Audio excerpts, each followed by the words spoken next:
செங்கல்பட்டு மாவட்டம் திருக்கழுக்குன்றம் சிறப்பு நிலை பேரூராட்சிக்கு உட்பட்ட பரமசிவன் நகர், மேட்டுமங்கலம், ஆயர்பாடி உள்ளிட்ட பல்வேறு வார்டு பகுதிகளில் கடந்த சில வாரங்களாக கடுமையான குடிநீர் தட்டுப்பாடு நிலவி வருகிறது.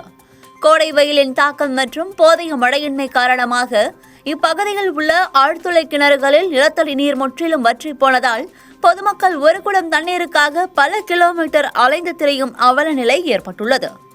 இதுகுறித்து அப்பகுதி பொதுமக்கள் பேரூராட்சி தலைவரிடம் தொடர்ந்து முறையிட்டு வந்த நிலையில் தட்டுப்பாட்டை போக்கி அவசரகால நடவடிக்கை எடுப்பது குறித்தான பேரூராட்சி மன்ற அவசர ஆலோசனை கூட்டம் தலைவர் யுவராஜ் தலைமையில் நடைபெற்றது. இக்கூட்டத்தில் பேரூராட்சி செயல் தலைவர் லதா மற்றும் அனைத்து மாமன்ற உறுப்பினர்களும் பங்கேற்றனர். கூட்டத்தில் பொதுமக்களின் அத்தியாவசிய குடிநீர் தேவையை பூர்த்தி செய்ய தற்காலிக நடவடிக்கையாக பேரூராட்சி எல்லைக்கு அருகே உள்ள விவசாய நிலங்களில் அமைக்கப்பட்டுள்ள கிணறுகளில் இருந்து மின் மோட்டார்கள் மூலம் தண்ணீர் எடுத்து பொதுமக்களுக்கு விநியோகிப்பது என ஒருமனதாக தீர்மானம் நிறைவேற்றப்பட்டது. இதனைத் தொடர்ந்து செய்தியாளர்களை சந்தித்த பேரூராட்சி தலைவர் யுவராஜ் பேசுகையில், திருக்கழுக்குன்றம் பேரூராட்சி மக்களின் தேவைக்காக நாள் ஒன்றுக்கு 40,000 லிட்டர் வள்ளிபுரம் பாலாற்று படுகையில் இருந்து குழாய்கள் மூலம் எடுத்து வரப்பட்டது. ஆனால் தற்போது பாலாற்றில் நீர் முற்றிலும் வற்றி போனதால் மிக குறைந்த அளவே தண்ணீர் கிடைக்கிறது. கடந்த 2014ஆம் ஆண்டுக்கு பிறகு 10 ஆண்டுகள் கழித்து இப்போதுதான் இத்தகைய மோசமான குடிநீர் தட்டுப்பாடு ஏற்பட்டுள்ளது. இதற்கு நிரந்தர தீர்வாக பாண்டூர் பாலாற்று படுகையில் புதிய தடுப்பணை ஒன்றை அரசு அமைத்து தர வேண்டும். ஆனால் தமிழகத்தில் புதிதாக பொறுப்பேற்று இருக்கும் இந்த அரசு கடந்த 2 மாதங்களாக கிணற்றில் போட்ட கல் மாதிரி எந்தவித மக்கள் நல நடவடிக்கையும் எடுக்காமல் மௌனம் காக்கிறது. இதனால் பொதுமக்கள் அன்றாட தேவைகளுக்கு கூட தண்ணீரின்றி அவதிப்பட்டு வருவதாக வேதனை தெரிவித்தார். செங்கல்பட்டு மாவட்டம் திருக்கழுக்குன்றம் சிறப்பு நிலை பேரூராட்சியில் நாள் ஒன்றுக்கு கிட்டத்தட்ட 24 லட்சம் லிட்டர் தண்ணீர் நம்ம பொதுமக்களுக்கு கொடுத்துருந்தோம். 40,000 பப்ளிக் இங்கே வசிக்கிறாங்க. இது வெயில் காலம் என்பதால், இந்த முறை அதிகமான வறட்சி என்பதாலும் பாலாற்று படுகை சுத்தமாக வறண்டு போனது. இதனால நம்மளுக்கு இன்னைக்கு பாலாற்றிலிருந்து வர தண்ணீர் ஒரு 5 லட்சத்திலிருந்து 6 லட்சம் லிட்டர் தண்ணீர் தான் வருகிறது. இதனால் பொதுமக்களும் பிரச்சனை அதிகமாக இருக்கிறது. இதை நமது மன்ற உறுப்பினர்கள் இதை எனது கவனத்திற்கு எடுத்து வந்தார்கள். அதனால் இன்று சிறப்பு கூட்டம் நடத்தப்பட்டது. இந்த சிறப்பு கூட்டத்தில் நாம் எப்படியெல்லாம் பொதுமக்களுக்கு குடிநீர் வழங்கலாம் என்று ஆலோசனைகள் பெறப்பட்டது.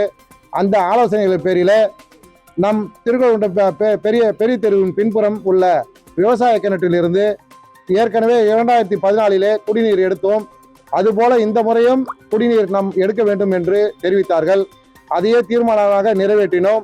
மேலும் மேட்டுமங்கலம் பகுதிக்கு எம்மன் குப்பம் பகுதியில் இருந்த கிணற்றிலிருந்து தண்ணீர் எடுக்கலாம் என்று ஆலோசனைகள் வழங்கினார்கள்.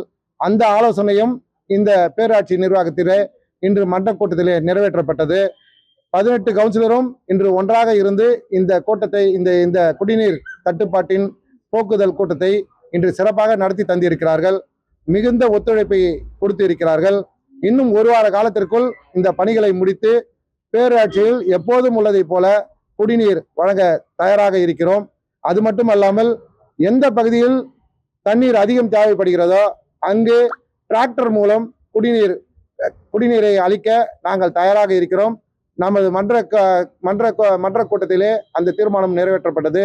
கவுன்சிலர்களின் அனைத்து தீர்மானங்களும் இந்த மன்ற கூட்டத்திலே நிறைவேற்றப்பட்டது என்பதை உங்களுக்கு தெரிவித்துக் கொள்கிறேன். நன்றி. நிரந்தர முடிவு மழை பெஞ்சாதான் நிரந்தர முடிவு. அதுவரை நிரந்தர முடிவு. இந்த பேரூராட்சிக்கு பாத்தீங்கன்னா எங்களுக்கு அதிகமான சோர்ஸ் பாலாத்துல இருந்து தான் வந்துன்னு இருக்கும்.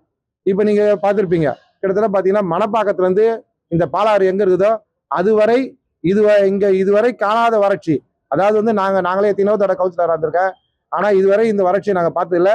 இப்போ இது அப்பெல்லாம் சொல்லுவாங்க ஏப்ரல் மேலதான் அதிகமான வெயில் காலம்னுவாங்க. இப்ப பாத்தீங்கன்னா ஜூலை தாண்டியே இந்த வெயில் இருக்கு. எல்னினோ ஆண்டுன்றாங்க. எல்னினோ ஆண்டுன்றதால அதிகமான வெயில் தாக்கம் நம்மளுக்கு இருக்கும். இன்னும் 3 மாத காலகட்டத்திற்கு மழை பெய்யலன்னா கூட இந்த தண்ணீரை நாங்கள் கொடுக்க தயாராக இருக்கிறோம். அதுவும் பொதுமக்கள் மட்டும் இல்லை, அந்த விவசாய நண்பர்களும் நாங்கள் விவசாயம் செய்வதில்லை, அதனால் இந்த தண்ணீரை நீங்கள் எடுத்துக்கொள்ளலாம். ஏற்கனவே இதுபோல் 2 முறை எடுத்து இருக்கிறார்கள். அதே போல நீங்கள் இந்த முறையும் நீங்கள் எடுத்துக்கொள்ளுங்கள் என்று தாராளமாக எங்களுக்கு ஒத்துழைப்பை தந்திருக்கிறார்கள். அவர்களுக்கும் எங்களது மன்றத்தின் சார்பாக நன்றியை தெரிவித்துக் கொள்கிறேன். நிரந்தர இது ஒண்ணா பாலாத்துல தண்ணி வந்துச்சுன்னா இது ஒண்ணுமே கிடையாது, பிரச்சனையே கிடையாது. இது எல்லா இடத்துலயும் வறண்டுது. பாலாறு வறண்டு போனதால பாலத்தை நம்பி இருக்கிறன்ற நான் மட்டும் இல்லை, இந்த திருக்கோணம் பேராட்சி மட்டும் இல்லை, கிட்டத்தட்ட 26 ஊராட்சிகளும் இது போல தான் கஷ்டப்பட்டு இருக்கோம். இந்த கஷ்டம் வந்து என்றைக்கும் இல்லை, இந்த வருடம் தான் அதிகமாக இருக்குது. அதனால இந்த வருடத்தில் இந்த மாதிரி பிரச்சனைகள் நாங்கள் ஏற்கனவே இதே மாதிரி 2014 சமாளித்தோம். இதையும் நான் திறம்பட சமாளிப்போம் என்று பொதுமக்களுக்கு தெரிவித்துக் கொள்கிறேன். திருக்கோணம் பேராட்சி எந்தெந்த பகுதியில் தண்ணீர் தட்டுப்பாடு அதிகமாக இருக்கிறதுனா பார்த்தீங்கன்னா, நம்ம பரமசிவ நகரில் வந்து இந்த தண்ணீர் தட்டுப்பாடு இருக்குது. மேட்டுமங்கலம் அதே மாதிரி தண்ணீர் தட்டுப்பாடு இருக்குது. நம்மள ஆயர்பாடி பகுதியில் தண்ணீர் தட்டுப்பாடு இருக்குது. இந்த 3 பகுதியில் வந்து அதிகமாக, ஏன்னா அங்கெல்லாம் வந்து போர்ஸ் ஃபெயிலியர் ஆகிடுது. அதனால வீட்டு போர் ஃபெயிலியர் ஆனதால நம்மளுக்கு இந்த இடம்லாம் வந்து அதிகமான தட்டுப்பாட்டில் இருக்குது. இந்த தண்ணீர் பிரச்சனை நிரந்தரமாக தீர வேண்டும் என்றால் நமது பாண்டூர் பகுதியிலே இதற்கு ஒரு தடுப்பணை கட்டினால்தான் திருக்கழுக்குன்றம் பேராட்சிக்கு நிரந்தரமான குடிநீர் கிடைக்கும். திருக்கழுக்குன்றம் பேராட்சி மட்டுமில்லை, அதை சார்ந்து இருக்கின்ற அனைத்து ஊராட்சிகளும் தண்ணீர் சிறப்பாக இருக்கும். குடிநீரும் எந்த விதமான பிரச்சனை இல்லாமல், வெயில் காலத்திலும் தண்ணீர் பிரச்சனையும் இல்லாமலும், அதே போல விவசாயத்திற்கும் சிறப்பான தண்ணீர் கிடைக்கும். அந்த தடுப்பணை கட்ட வேண்டும் என்று அரசை கேட்டுக்கொள்கிறேன். நன்றி நன்றி நன்றி. இப்போ இந்த அரசு அதிகாரிகளோட ஒத்துழைப்பு எப்படி இருக்கு இந்த பிரச்சனையில? ரொம்ப கஷ்டமா தான்ப்பா இருக்கு. கிட்டத்தட்ட வந்து ஒரு 2.5 மாசமா வந்து கிணத்துல போட்ட கல் மாரி இருக்கு. அவ்வளவுதான். எந்த பணியும் வந்து நடக்கல. கிணத்துல போட்ட கல் மாரி இருக்கு. இன்னும் கொஞ்சம் ஃபாஸ்டா கொஞ்சம் டெவலப் ஆனாங்கன்னா கொஞ்சம் நல்லா இருக்கும். பொதுமக்களுக்கு தான் எல்லாம் செய்யறோம். இந்த பொதுமக்களுக்கு இந்த பணிகளை தொடர்ந்து செய்யணும். கொஞ்சம் ஃபாஸ்டா கொஞ்சம் டெவலப் ஆனாங்கன்னா கொஞ்சம் நல்லா இருக்கும்.